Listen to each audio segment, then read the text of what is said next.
നമസ്കാരം. റിസർച്ച് ഡിസൈനുമായി ബന്ധപ്പെട്ട നമ്മുടെ അവസാനത്തെ വീഡിയോ ആണ്. അപ്പൊ ഈ വീഡിയോയിൽ നമ്മൾ ഡിസ്കസ് ചെയ്യാൻ ഉദ്ദേശിക്കുന്നത് എക്സ്പെരിമെന്റൽ റിസർച്ച് ഡിസൈനിനെ കുറിച്ചിട്ടാണ്. മുൻപത്തെ വീഡിയോകളിൽ നമ്മൾ എക്സ്പ്ലോറേറ്ററി റിസർച്ചിനെ കുറിച്ചിട്ട് മനസ്സിലാക്കി, അതുപോലെ ഡിസ്ക്രിപ്റ്റീവ് റിസർച്ചിനെ കുറിച്ച് മനസ്സിലാക്കി, ഡയഗ്നോസ്റ്റിക്കിനെയും അനലിറ്റിക്കൽ റിസർച്ച് ഡിസൈനിനെയും കുറിച്ച് മനസ്സിലാക്കി. ഇനി നമ്മുടെ അവസാനത്തെ വീഡിയോ ആണ് ഇത്. അപ്പൊ ഇത് കാണുന്നതിന് മുൻപ് നിങ്ങൾ നേരത്തെയുള്ള അപ്ലോഡ് ചെയ്തിട്ടുള്ള മുഴുവൻ വീഡിയോസ് നിങ്ങൾ കാണണം. കണ്ടു കഴിഞ്ഞാൽ മാത്രം റിസർച്ച് ഡിസൈനിനെ കുറിച്ച് നിങ്ങൾക്ക് ഒരു ധാരണ കിട്ടുള്ളൂ. നേരെ നമുക്ക് ഇനി എക്സ്പെരിമെന്റൽ റിസർച്ച് ഡിസൈൻ എന്താണെന്നുള്ളത് മനസ്സിലാക്കാം. എക്സ്പെരിമെന്റൽ റിസർച്ച് ഡിസൈനിലോട്ട് പോകുന്നതിന് മുമ്പ് നമ്മൾക്ക് തൊട്ട് മുൻപുള്ള 3 റിസർച്ച് ഡിസൈനിന്റെയും ഒരു ഓവർവ്യൂ ഉണ്ടാക്കിയിട്ട് വേണം നമ്മൾക്ക് എക്സ്പെരിമെന്റൽ റിസർച്ച് ഡിസൈനിലോട്ട് പോകാൻ. അതിൽ നിങ്ങൾക്ക് ഇപ്പോൾ സ്ക്രീനിൽ കാണാവുന്നതാണ്. In ex post facto or descriptive study, the researcher interviews the respondents and observe what is happening or what has happened. Descriptive സ്റ്റഡീസിൽ നമ്മൾ എന്താ പഠിച്ചേ? എന്താണ് സംഭവിച്ചത്, അതല്ലെങ്കിൽ എന്താണ് സംഭവിച്ചു കൊണ്ടിരിക്കുന്നത് എന്നുള്ള എക്സിസ്റ്റിംഗ് സിറ്റുവേഷൻ പഠിക്കുകയാണ് ചെയ്തിട്ടുള്ളത്.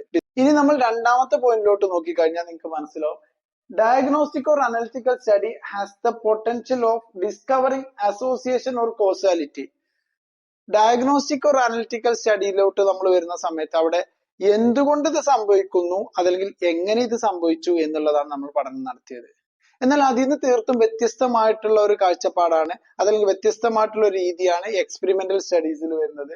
അതാണ് ഇവിടെ പറഞ്ഞത്. ഈ മുകളിൽ പറഞ്ഞ 2 സ്റ്റഡീസിലും in these studies the researcher accept the world as it's found, he or she cannot manipulate. അതായത് ഡിസ്ക്രിപ്റ്റീവിലാണെങ്കിലും ഡയഗ്നോസ്റ്റിക് ഓർ അനലിറ്റിക്കൽ സ്റ്റഡീസിലാണെങ്കിലും എന്താണോ സംഭവിച്ചത്, അതല്ലെങ്കിൽ എന്ത് കാരണം കൊണ്ടാണോ സംഭവിച്ചത്, അത് അതുപോലെ ഉൾക്കൊള്ളുകയാണ് റിസർച്ചർ ചെയ്യുന്നത്. അല്ലാണ്ട് അദ്ദേഹത്തിൻ്റെതായിട്ടുള്ള മാറ്റങ്ങളോ പരീക്ഷണങ്ങളോ നിരീക്ഷണങ്ങളോ അവിടെ നടത്തുന്നില്ല. അപ്പൊ ഈ പരീക്ഷണങ്ങളും നിരീക്ഷണങ്ങളും നടത്തുന്ന പഠനത്തിനെയാണ് നമ്മൾ എക്സ്പെരിമെന്റൽ സ്റ്റഡീസ് എന്ന് വിളിക്കുന്നത്. ഇതിലോട്ട് നോക്കാം. But in experimental study the experimenter is able to alter the variables of interest and observe the after effect.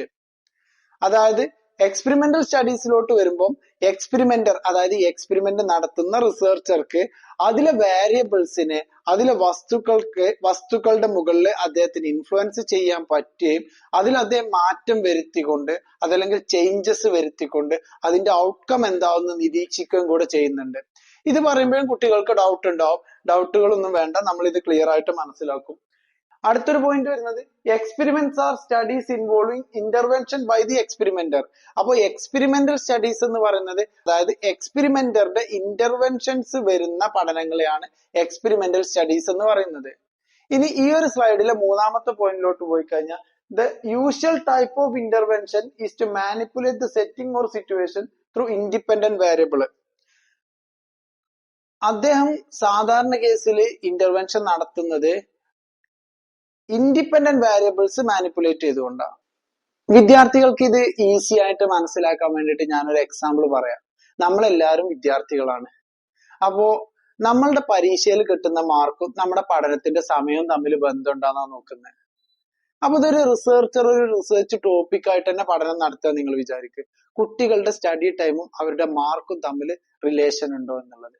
അപ്പൊ ഇദ്ദേഹം ഇത് ഇനി സ്റ്റഡി ടൈം കൂട്ടിക്കഴിഞ്ഞാൽ കുട്ടികളുടെ മാർക്ക് കൂടുന്നുണ്ടോ, അതോ സ്റ്റഡി ടൈം കൂട്ടും തോറും കുട്ടികളുടെ മാർക്ക് കുറഞ്ഞു പോവാണോ എന്നുള്ള ഒരു കൺക്ലൂഷനിലോട്ട് ഇദ്ദേഹത്തിന് എത്തിച്ചേരേണ്ടതുണ്ട്. അപ്പൊ ഇദ്ദേഹം എന്താ ചെയ്യുക? ഇദ്ദേഹം കുറച്ച് കുട്ടികളെ എടുക്കും, എന്നിട്ട് അവർക്ക് 1 മണിക്കൂർ പഠിക്കാൻ സമയം കൊടുക്കും, എന്നിട്ടൊരു എക്സാം നടത്തും.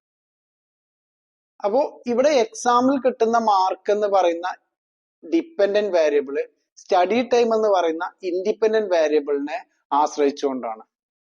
മനസ്സിലാവുന്നുണ്ടാവും. എന്നിട്ട് അദ്ദേഹം പിന്നീട് 1 മണിക്കൂറല്ലേ ഇപ്പൊ കൊടുത്ത്, ഇനി 2 മണിക്കൂർ സമയം കുട്ടികൾക്ക് കൊടുക്കും, എന്നിട്ട് മാർക്ക് കൂടുകയാണോ കുറയാണോ ചെക്ക് ചെയ്യും. ഇനി 3 മണിക്കൂർ സമയം കൊടുക്കും, 4 മണിക്കൂർ, 5 മണിക്കൂർ, 6 മണിക്കൂർ.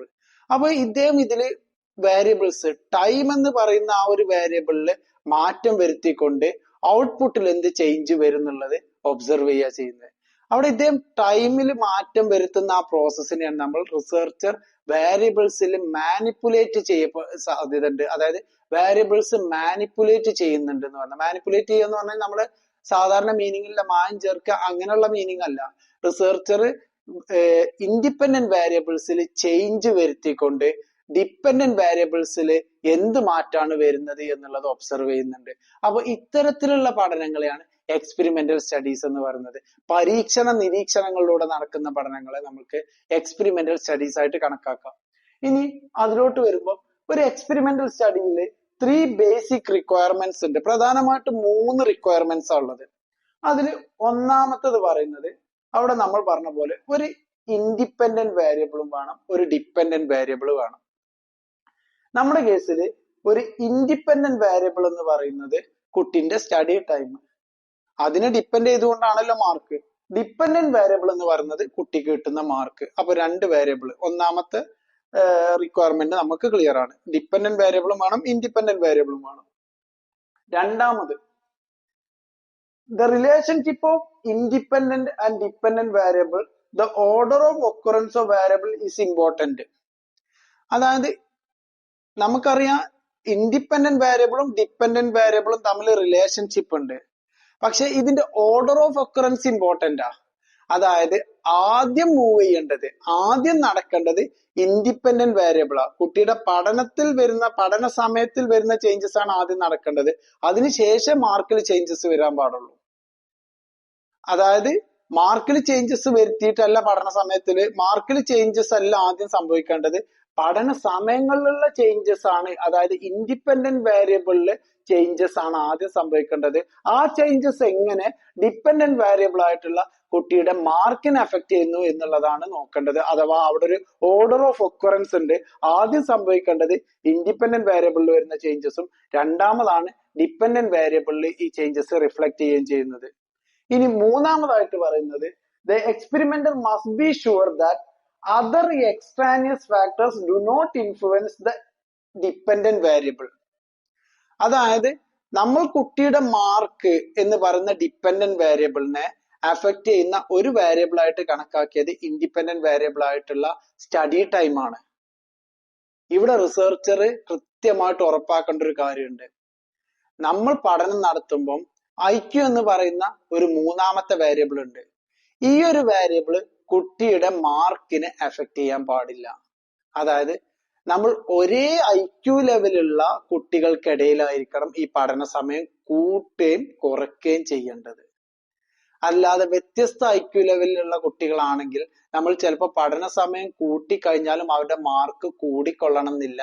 കാരണം അവരുടെ IQ എന്ന് പറയുന്ന ഒരു മൂന്നാമത്തെ വേരിയബിൾ അവിടെ ഏതിനെ എഫക്ട് ചെയ്യുന്നുണ്ട്? മാർക്കിനെ എഫക്ട് ചെയ്യുന്നുണ്ട്. അപ്പൊ ആ ഒരു തേർഡ് വേരിയബിളിനെ നമ്മൾ എക്സ്ട്രാനിയസ് വേരിയബിൾ എന്ന് പറഞ്ഞ് ആ തേർഡ് വേരിയബിളിന്റെ ഇൻഫ്ലുവൻസ് ഒഴിവാക്കിയിട്ട് വേണം നമ്മൾ ഡിപ്പെൻഡന്റ് ആൻഡ് ഇൻഡിപെൻഡന്റ് വേരിയബിൾ തമ്മിലുള്ള റിലേഷൻഷിപ്പ് പഠിക്കാൻ വേണ്ടിയിട്ട്.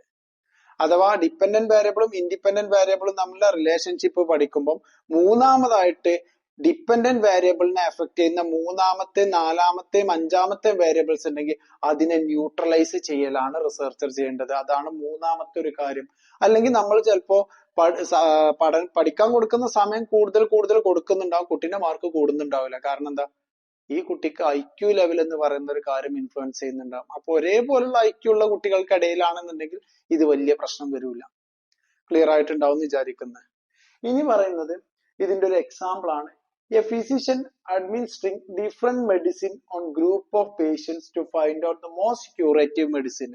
ഒരു ഫിസിഷ്യന് അദ്ദേഹം ഏറ്റവും ബെസ്റ്റ് മെഡിസിൻ ഒരു രോഗത്തിന് കണ്ടെത്തുക എന്ന് വിചാരിക്കുക. അപ്പൊ അദ്ദേഹം അത് ഒരു ഗ്രൂപ്പിന്റെ ഇടയിൽ മാത്രം പരീക്ഷിച്ചിട്ട് അത് നല്ല മെഡിസിനാന്ന് പറയില്ല. അദ്ദേഹം ഒരുപാട് ആളുകളുടെ ഇടയിൽ പഠനം നടത്തിയിട്ടാണ് അത്രയും ആളുകൾക്ക് ആ മെഡിസിൻ കാരണം ആ രോഗം മാറുന്നുണ്ടെങ്കിൽ, ആ രോഗം ഭേദപ്പെടുന്നുണ്ടെങ്കിൽ മാത്രമാണ് അതൊരു നല്ല മെഡിസിൻ ആവുന്നത്. അപ്പൊ അത്തരത്തിലുള്ള പഠനങ്ങളുണ്ട്. ഒരു ബെസ്റ്റ് മെഡിസിൻ കണ്ടെത്താൻ വേണ്ടിയിട്ട് അദ്ദേഹം ഒരുപാട് പരീക്ഷണങ്ങൾ വ്യത്യസ്ത ഗ്രൂപ്പ് ഓഫ് പീപ്പിൾസിന്റെ ഇടയിൽ നടത്തുന്നുണ്ടെങ്കിൽ അത്തരത്തിലുള്ള പഠനങ്ങളെ നമുക്ക് എക്സ്പെരിമെന്റൽ സ്റ്റഡികളായിട്ട് കണക്കാക്കാം. ഇനി മറ്റൊരു എക്സാമ്പിൾ ആയിട്ട് പറയുന്നത് അതുപോലെ തന്നെ a marketing manager arranging several promotional activities to finalise cheap and effective activity. ഒരു മാർക്കറ്റിംഗ് മാനേജർ തന്റെ പ്രോഡക്റ്റിന്റെ സെയിൽസ് കൂടാൻ വേണ്ടിയിട്ട് ഒരുപാട് പ്രൊമോഷണൽ ആക്ടിവിറ്റീസ് പരീക്ഷിച്ചു നോക്കുക. എന്നിട്ട് അതിൽ ഏറ്റവും ബെസ്റ്റ് ഏതാന്ന് ഐഡന്റിഫൈ ചെയ്യാൻ വേണ്ടിയിട്ട് ശ്രമിക്കുക. ഇതും ഒരു എക്സ്പെരിമെന്റൽ സ്റ്റഡിയാണ്. അഥവാ ബെസ്റ്റ് കണ്ടെത്താൻ വേണ്ടിയിട്ട് ഒരുപാട് പരീക്ഷണങ്ങൾ സെയിൽസ് പ്രൊമോഷൻ ആക്ടിവിറ്റീസ് ഇദ്ദേഹം അണ്ടർടേക്ക് ചെയ്യുന്നുണ്ട്. അതുപോലെ തന്നെ ഇനി നമ്മൾക്ക് നോക്കാനുള്ളത് basic principles of experimental design ആണ്. ഒരു എക്സ്പെരിമെന്റൽ ഡിസൈനിന്റെ പ്രധാനപ്പെട്ട പ്രിൻസിപ്പൾസ് 3 പ്രിൻസിപ്പൾസ് ആണ്. ഒന്ന് പ്രിൻസിപ്പൾസ് ഓഫ് റാൻഡമൈസേഷൻ, രണ്ടാമത്തത് principles of replication and third one principles of local control. അതില് പ്രിൻസിപ്പൾസ് ഓഫ് റാൻഡമൈസേഷൻ എന്ന് പറയുമ്പോൾ നമ്മൾ പരീക്ഷണം നടത്താൻ വേണ്ടിയിട്ട് നമ്മൾ പറഞ്ഞു എക്സാമില് കുട്ടികൾക്ക് കിട്ടുന്ന മാർക്ക് അതും കുട്ടികളുടെ സ്റ്റഡി ടൈമും തമ്മിൽ ബന്ധമുണ്ടോ എന്നുള്ള പഠനമാണ് നമ്മൾ നടത്തുന്നത്. അപ്പൊ ഇവിടെ നമ്മൾക്ക് ഈ ഒരു പഠനം നടത്താൻ വേണ്ടി കുറെ കുട്ടികളെ നമുക്ക് കിട്ടണം. ഈ കുട്ടികളെ നമ്മൾ തിരഞ്ഞെടുക്കേണ്ടത് റാൻഡംലി ആയിരിക്കണം. ക്ലിയർ ആണ്. ഇനി നമ്മൾ ഏറ്റവും നല്ലൊരു ഫെർട്ടിലൈസർ ഐഡന്റിഫൈ ചെയ്യുക. ഒരു നല്ല രാസവളം നിങ്ങൾ ഐഡന്റിഫൈ ചെയ്യാൻ വേണ്ടി ഉദ്ദേശിക്കുക. അപ്പൊ അത് വ്യത്യസ്തമായിട്ടുള്ള ഫീൽഡിൽ ടെസ്റ്റ് ചെയ്തതിന് ശേഷം, അതായത് അപ്ലൈ ചെയ്തതിന് ശേഷമാണ് അതിൽ ഒരു ബെസ്റ്റ് ഫെർട്ടിലൈസർ നമ്മൾ ഐഡന്റിഫൈ ചെയ്യുന്നത്. അവിടെ ഫീൽഡ് തിരഞ്ഞെടുക്കുമ്പോൾ ആ ഫീൽഡിനെ നമ്മൾക്ക് ഇഷ്ടമുള്ളത് തിരഞ്ഞെടുക്കരുത്, റാൻഡംലി വേണം ചൂസ് ചെയ്യാൻ വേണ്ടിയിട്ട്. അപ്പൊ അതാ പറയുന്നത് പ്രിൻസിപ്പിൾസ് ഓഫ് റാൻഡമൈസേഷൻ എന്ന് പറയുന്നത്. രണ്ടാമത്തെ പ്രിൻസിപ്പിൾ ആണ് പ്രിൻസിപ്പിൾ ഓഫ് റിപ്ലിക്കേഷൻ. റിപ്ലിക്കേഷൻ എന്ന് പറയുമ്പോൾ നമ്മളൊരു മെഡിസിൻ, ഏറ്റവും നല്ല മെഡിസിൻ കണ്ടെത്തുന്ന സമയത്ത് ആ മെഡിസിൻ ഒരുപാട് ഗ്രൂപ്പിന്റെ ഇടയിൽ നമ്മൾ പരീക്ഷണം നടത്തിയിട്ടാണ് അതിന് ബെസ്റ്റ് മെഡിസിൻ നമ്മൾ ഐഡന്റിഫൈ ചെയ്യുന്നത്. അങ്ങനെ വ്യത്യസ്ത ഗ്രൂപ്പിന്റെ ഇടയിൽ പഠനം നടത്തുമ്പോൾ നമ്മൾ ശ്രദ്ധിക്കേണ്ട കാര്യം എന്താ പറയുക, ആദ്യ ഗ്രൂപ്പിൽ എങ്ങനെയാണോ പഠനം നടത്തിയത് അതേ രീതി തന്നെ രണ്ടാമത്തെ ഗ്രൂപ്പിലും ഒരുപാട് വ്യക്തികൾ ഉണ്ടാവും. ആ വ്യക്തികൾക്കിടയിൽ പഠനം നടത്തുമ്പോൾ നമ്മൾ സെയിം പ്രൊസീജിയർ ഫോളോ ചെയ്യണം. എന്നിട്ടും സെയിം റിസൾട്ട് ആണ് ആ മെഡിസിൻ തരുന്നുണ്ടെങ്കിൽ ആ മെഡിസിൻ ഒക്കെ മൂന്നാമത്തെ ഗ്രൂപ്പിനടുത്ത് പഠനം നടത്തുമ്പോൾ ആദ്യത്തെ 2 ഗ്രൂപ്പിൽ ഫോളോ ചെയ്ത അതേ പ്രൊസീജിയർ തന്നെ ഫോളോ ചെയ്യുക, അതേ രീതി തന്നെ ഫോളോ ചെയ്യുക. അവിടെയും സക്സസ് ആണെങ്കിൽ മാത്രമേ അതൊരു നല്ല മെഡിസിൻ ആവുള്ളൂ. അതായത് പ്രിൻസിപ്പിൾ ഓഫ് റിപ്ലിക്കേഷൻ എന്ന് പറഞ്ഞു കഴിഞ്ഞാൽ റിപ്പീറ്റേറ്റീവ് ആയിട്ടുള്ള സിറ്റുവേഷൻസിലും പരീക്ഷണം നടത്തുകയാണെങ്കിൽ സെയിം റിസൾട്ട് തന്നെ ജനറേറ്റ് ചെയ്യാൻ പറ്റണം. അതായത് നമ്മളൊരു ബെസ്റ്റ് ഫെർട്ടിലൈസർ കണ്ടെത്തുകയാണെങ്കിൽ ഒരു ഫീൽഡിൽ ടെസ്റ്റ് ചെയ്തു, അതേ പ്രൊസീജിയർ ഉപയോഗിച്ച് അടുത്ത ഫീൽഡിലും ടെസ്റ്റ് ചെയ്യാം, അതേ പ്രൊസീജിയർ ഉപയോഗിച്ച് മറ്റൊരു ഫീൽഡിലും ടെസ്റ്റ് ചെയ്യാം. എല്ലാത്തിനും ഒരേപോലെ റിസൾട്ട് ഉണ്ടെങ്കിൽ മാത്രമേ നമുക്ക് അതൊരു നല്ല ഫെർട്ടിലൈസർ ആയിട്ട് കണക്കാക്കാൻ കഴിയുള്ളൂ. അപ്പൊ അതാണ് പ്രിൻസിപ്പിൾ ഓഫ് റിപ്ലിക്കേഷൻ എന്ന് പറയുന്നത്. Principle of local control. Local കൺട്രോളിന്റെ കേസ് ഞാൻ പറഞ്ഞു. ഡിപ്പെൻഡന്റ് വേരിയബിളും ഇൻഡിപെൻഡന്റ് വേരിയബിളും തമ്മിലുള്ള റിലേഷൻഷിപ്പ് പഠിക്കുമ്പോൾ മൂന്നാമത്തെ ഒരു വേരിയബിൾ ഇൻഫ്ലുവൻസ് ചെയ്യാതെ നിയന്ത്രിക്കുന്നതിനെയാണ് പ്രിൻസിപ്പിൾ ഓഫ് ലോക്കൽ കൺട്രോൾ എന്ന് പറയുന്നത്.